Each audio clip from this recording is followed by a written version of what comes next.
Hello everyone, কেমন আছেন সবাই? আমি মেহেদি ভাই ফুডি, আর আজকে নতুন একটা ড্রিঙ্কস নিয়ে আসলাম। এটা হচ্ছে পেপসি ড্রিঙ্ক। এটা হচ্ছে জিরো সুগার পেপসি বলে এটাকে। তো এটা আমি 250 টাকা দিয়ে কিনেছি। এটা 325 ml এর একটা হচ্ছে পেপসির ক্যান। তো পেপসির ক্যান খেতে তো মজাই হয়, যেহেতু থাইল্যান্ডের তাই আমি কিনেছিলাম এটা। তো যেহেতু দেখতে একটু ইউনিক, আমি এটা ফার্স্ট টাইম ট্রাই করছি। এটার ক্যানটা অনেকটা দেখতে এমন। সো আমরা এটা খেয়ে দেখবো যে খেতে কেমন লাগে। আমরা এটা সিপটা খুলে নিচ্ছি।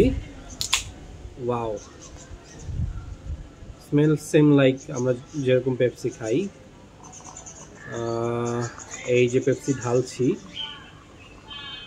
কালারও সেম, যেহেতু সুগার ফ্রি বা জিরো সুগার। তো এটা খেতে অত বেশি টেস্টি হয় না জিরো সুগার যে পেপসিগুলো হয়। তবে এটা খেয়ে দেখি এটা স্বাদটা কেমন। বিসমিল্লাহ।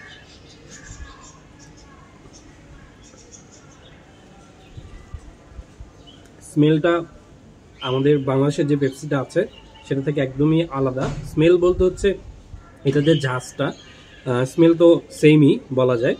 তো এটা জিরো সুগার আমরা যে পেপসিগুলো খেয়ে থাকি আমাদের বাংলাদেশে যেগুলো আছে মনে হয় যে অনেকটা টেস্টলেস লাগে। এটার টেস্টটা অনেকটা বেটার।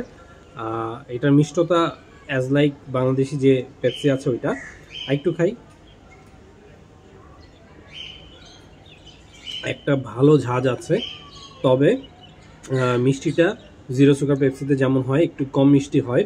তবে এটা খেতে ভালো, অথবা বেশি টাকা দিয়ে কিনছে সেজন্য হয়তো খেতে ভালো লাগছে, কারণ সাইকোলজির ব্যাপার একটা আছে।